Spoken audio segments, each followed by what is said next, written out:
Leve Garbim.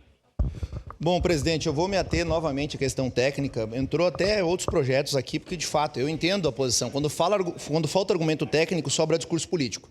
Então, vamos se ater.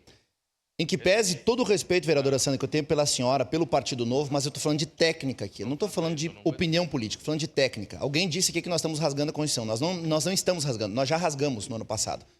Primeiro que não existe apenas uma exceção para a urgência de um projeto de vereador, que é a moção. A senhora sabe disso, todos nós aqui sabemos. Única oportunidade em que o regimento interno desta Câmara, que é tácito, explícito e claro, que prevê urgência para um projeto de um vereador, é no momento de uma moção.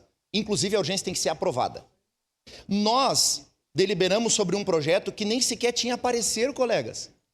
Os colegas estão questionando que não concordaram com o parecer, que julgam que o parecer é inconstitucional. Ano passado, a gente votou uma coisa que nem sequer parecer tinha. Nós não podíamos nem deliberar se concordávamos ou não, porque não tinha parecer. Esse é o fator, isso não assusta ninguém. Nós, na época, nos manifestamos, explicamos o que era, mas debaixo de pressão, inclusive porque se valeram do fato de as pessoas estarem aqui e fomos vencidos e foi apreciado o projeto. Agora, o que está se dizendo é, não querem concordar com o aspecto da constitucionalidade, perfeito. Agora, não digam que o projeto tem vício, ou que está errado, ou etc. A questão é, nós não concordamos com o parecer. Aí nós fazemos o quê? Vamos para o voto. O plenário é soberano e delibera sobre o voto. Eu ouvi tanta bobagem aqui, tanta coisa que chega a ser ridículo. Beira o ridículo. Eu estou me atendo única e exclusivamente à questão técnica.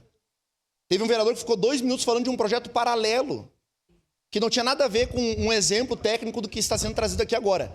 E mesmo que houvesse uma urgência, mesmo que fosse passivo de trazer urgência sobre um projeto de um vereador, a urgência não afasta a necessidade explícita de um parecer da Comissão de Constituição, Justiça e Legislação. E esta casa já abriu precedente no passado para isso. O que está se discutindo aqui é um projeto que tem parecer de constitucionalidade, tem parecer de mérito e está vindo no rito normal e tradicional do processo legislativo dessa casa, vereador, e vai ser apreciado pelo plenário, que é soberano. Obrigado.